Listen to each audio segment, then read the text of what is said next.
And the kid's back. Kid's back, folks. Kid's back to bring in another great episode. Greek bull sitting in the China shop, folks. We're here to bring you another one of a kind that I pulled out of Belgium, folks. Listen, folks, if there's a choice between going for an auction or doing a private deal, the kid always takes the high road and heads for the private deals, folks, because we're not interested in cutting in any middlemen, folks. And there's an art to doing the private deal, folks. And the first and foremost, most important thing is greed, folks. There cannot be any greed in the equation, okay, folks? In order for a deal to get done privately, folks, there's got to be vision between two parties, okay, folks? Now that's going to be story time, and I'm going to tell you about a story about a so-called legendary collector that was dealing with the kid on rare McCoy pottery items. And we were doing private deals, folks, one after the other, and everything was moving along very nicely, folks. But all of a sudden, this long-time legendary collector started to get greed in his eyes, folks. And in the middle of the game, folks, he decided to stop dealing with the kid, folks, because he figured if he sent his items to Pottery Festival and he got the kid to join in on the bidding wars, folks, that his items would actually fetch pie in the sky money, folks. So he decided to stop dealing with the kid, folks. He sent his pottery items to Ohio, folks, and leading up to the auction, folks, I was getting emails from this character telling me, quote unquote, Theo, bid high and bid often. So, folks, long story short, folks, I had to teach this gentleman the hard lesson, and long story short, folks, he lost his shirt on that entire collection, folks. And we're talking about one-of-a-kind McCoy pottery pieces, folks, that were not produced. There were lunch pieces, prototypes, and he was losing $2,000 to $3,000 on each item, okay, folks? So the lesson learned there, folks, is never get greedy. Always look to make win-win deals, folks. So when the gentleman in Belgium ended up calling me, and he was interested in doing the private deals with the kid, and he sent me the list of what he was offering, all the one-of-a-kinds, folks. The gentleman was more than fair with the private deals.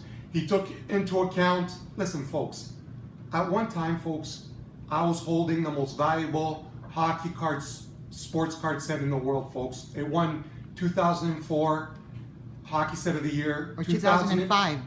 2005, it was inducted in the PSA Hall of Fame, folks. Okay. And I also could have held that sports card collection hostage, folks, and could have got greed in my eyes and could have sent it to auction in hopes of it reaching six figures, folks. But what did I have, folks? I had vision. I took into account that if I had sent that collection to an auction company, I would have had to pay the 25 to the 26% seller's premium.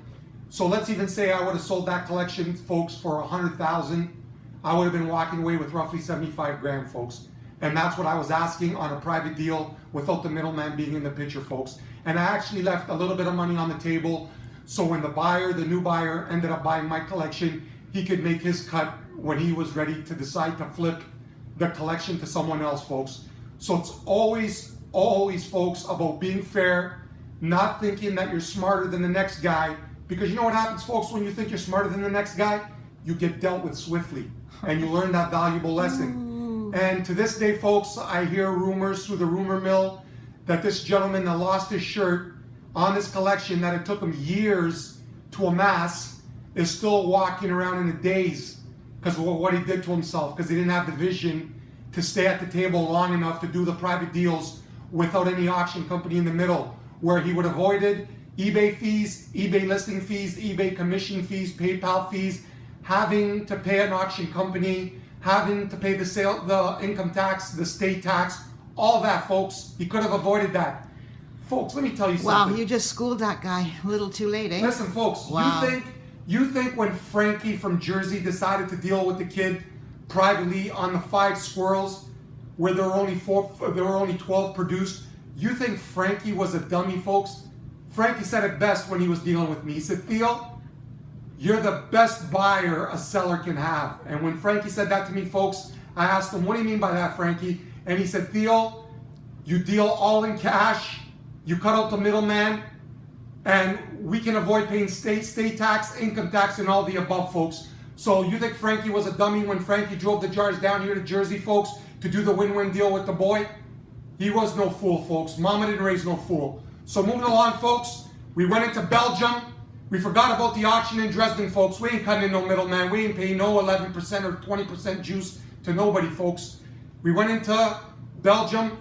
The gentleman was more than fair, folks, and I cherry-picked all the one-of-a-kinds, okay, folks?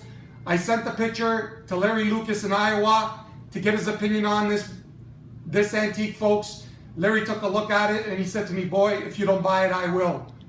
So, folks, I went in there. I bought it. It's a one-of-a-kind. It's a one-off. Worst case scenario, folks, me and Larry think that just to play it safe, there might be one or two other ones out in the marketplace, although we haven't seen it. Larry has seen this bank in books, and he said to me, kid, it's an opportunity that can't be missed. I've only seen it in books, never saw it in my expeditions over the years, never had an opportunity to buy it.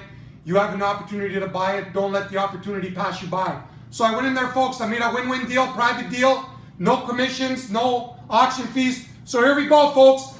The kid went into Belgium, private deal. Here we go, folks, a one-off. Wow. The black Americana yellow plaid jacket, folks. Yes. Original bottom. Gloria, close up on that baby. Yes, sir.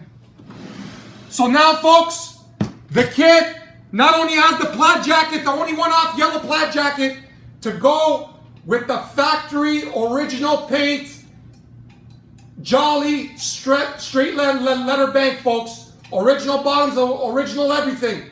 So here we go, folks. Both yellow jackets are in Canada now. I'd like to thank Larry Lucas, the boy from Iowa, for educating me on when to strike. And I did, folks, and I got it. So join us back on the next episode where the kid... Listen, folks, I have one item that's coming, folks, that was originally offered to another gentleman, folks. And you know what, folks? Let me tell you the art of the private deal, folks. When that gentleman was thinking about whether to make the move on the other item, which is magnanimous, folks. Magnanimous. Do you understand me? And when it was offered to the other gentleman, and the other gentleman was thinking about it, you know what the kid was doing, folks? He was PayPaling the down payment to Belgium. Didn't even ask if he was going to sell it to me. I just PayPal'd him the money, and the deal was done. Now that other guy that was thinking about it is on the outside looking in. So lesson learned, folks. Always strike when the opportunity presents itself. Folks, you know what? I do the private deal the same way that I court women. Oh my, you haven't done that for 10 years. What are you folks, talking about? Folks, listen. No, you better listen. Listen, folks. Oh my. When I courted Nellie, I told Nellie up front, Nellie, I'm not going to like you unless you like me first. Oh. So I never showed my true colors. And when you know what Nellie said? Theo, I like you first. And when she said that, you're a rat. Folks, it was a fall day at Milestones on the patio downtown. And when she said, Theo, I like you first, I took off my sunglasses, folks, on the terrace.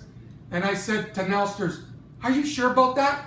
And she said, yes, kid, I like you first. And when she said that, folks, that's all that needed to be heard. You're a rascal. All I said was, waiter, check please. We're out of here, folks. Cheers, and see you back on the next episode where we're going to bring you the magnanimous piece out of Belgium. Cheers. Cheers. Ciao, ciao.